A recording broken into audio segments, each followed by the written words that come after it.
Impak pembangunan pesat terhadap alam sekitar perlu diberi perhatian. Ini termasuk peratusan kawasan hijau terutamanya di kawasan bandar. Usaha perlu dilakukan bagi menangani isu kekurangan kawasan hijau yang semakin membimbangkan. Wartawan Muhammad Raswin Setia ada laporannya.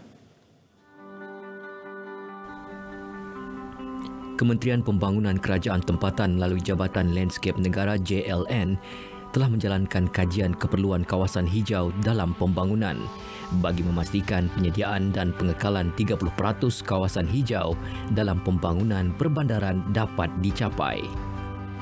Di mana objektif kajian ini adalah untuk mengenal pasti elemen-elemen ataupun apakah komponen-komponen kawasan hijau yang dimaksudkan.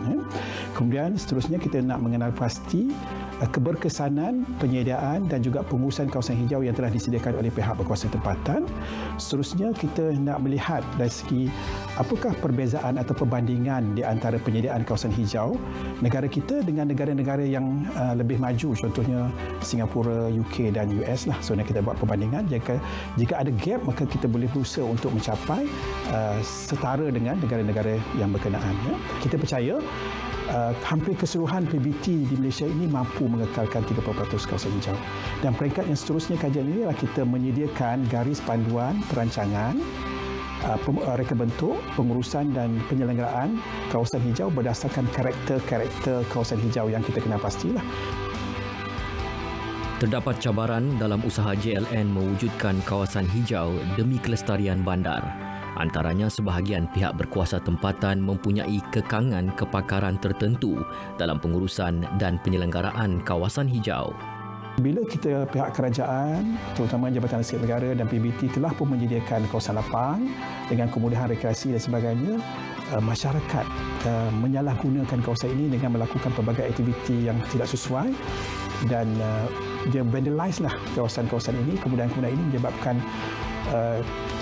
kemudahan yang telah sediakan itu sepatutnya bertahan dalam satu tempoh masa mungkin 5 atau 10 tahun, tetapi mungkin dalam 1 atau 2 tahun telah rosak disebabkan aktiviti vandalisme.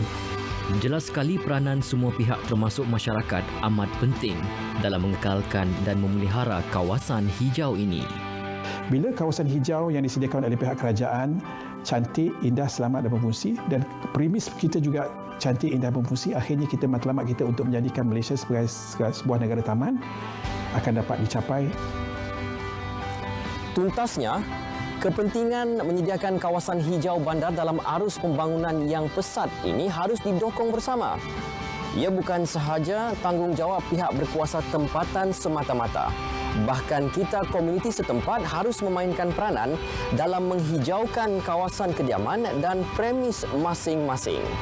Muhammad Raswin Setia, RTM.